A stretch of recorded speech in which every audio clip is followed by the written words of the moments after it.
जसं अभियान माननीय महसूल मंत्री महोदय यांच्या संकल्पनेतून संपूर्ण राज्यामध्ये राबवलं जात आहे आणि त्याची पूर्वतयारी आपल्याला 5 मार्चपर्यंत मंडळ स्तरावर करायची होती, जी आपण केली.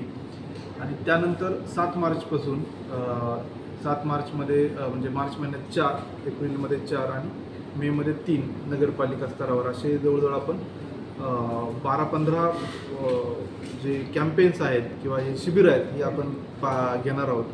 याचा मुख्य पर्पज आहे की ज्या महसूल रिलेटेड ज्या सेवा आहेत त्या नागरिकांना अत्यंत जलद गतीने देणं. त्यामध्ये मग सातबाराची दुरुस्ती असेल, जिवंत सातबारा मोहीम असेल, प्रलंबित फेरफारचा निपटारा करायचा आहे तो आहे, मोजणी आहे. त्यानंतर जे कमी जास्त पत्रकं आपल्याला करायचे खूप दिवसापासून प्रलंबित आहेत ते आहेत.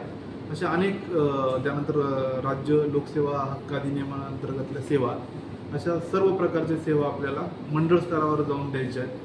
आणि यामध्ये प्रत्येक तहसीलदारांना डेली किंवा किमान 2 दिवसाला प्रत्येक गाव व्हिजिट करायचं आहे, त्या लोकांची चर्चा करायची आहे. तर त्यामुळं मला असं वाटतं की या शिबिराच्या माध्यमातून जो गाव पातळीवरचे जे काय सगळे लोक आहेत आणि अधिकारी आहेत, कर्मचारी आहेत, यांचा खूप चांगला एक कोऑर्डिनेशन होईल, संवाद होईल. आणि या सगळ्या मोठ्या शिबिरांच्या माध्यमातून आपली सगळी प्रलंबितता जी आहे ती 100% दूर होईल असा मला विश्वास वाटतो. विशेषतः मार्च, एप्रिल, मे महिन्यामध्ये रस्त्यांच्या फार साऱ्या तक्रारी येतात खरीपच्या पूर्वीच्या, तर त्याचाही निपटारा या अभियानाच्या माध्यमातून होईल. मला आपल्याला सगळ्यांना एक विनंती करायची की आपल्या माध्यमातून हा मेसेज जास्तीत जास्त पोहोचवा, जेणेकरून आपण हे अभियान राज्यामध्ये सगळ्यात चांगल्या प्रकारचं नांदेडमध्ये राबवू. त्यासाठी सर्व नागरिकांना माझं आव्हान आहे, शेतकऱ्यांनाही आव्हान आहे. धन्यवाद. सर, पेट्रोल पंपांवर भरपूर गर्दी होत आहे का?